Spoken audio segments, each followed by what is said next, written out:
तर किरकोळ व्यापारी, मजूरदार या सर्वांच्या डोक्यात सध्या एकच प्रश्न आहे, हा लॉकडाऊन शेवटचा आहे की यानंतरही लॉकडाऊन वाढणार आहे, यांना परमिशन मिळणार आहे की नाही?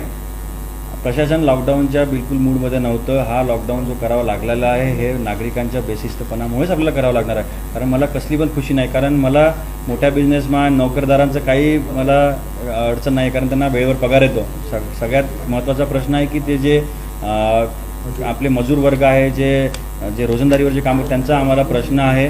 आता गव्हर्नमेंटकडून त्यांना अन्नधान्य वगैरे देत आहे, परंतु त्यांचं रोज जे असते हँड टू माउथ असते. सकाळी काम करा, रात्री जे अर्न करून ते आपलं घर चालवतात. त्यामुळे लॉकडाऊन करण्याची आमची बिलकुल इच्छा नाही आहे, परंतु आम्हाला हे लोकांचं जे वागणूक आहे, लोकांचं बिहेवियर आहे ते बघून आम्ही पुढील निर्णय घेऊ.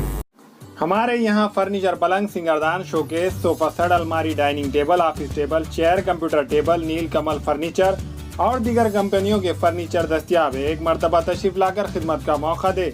Proprietor Maulana Mohammad Shabir Sahab, deluxe furniture mall, fruit market के सामने, मालटेकरी रोड, कामठा, नांदेड़।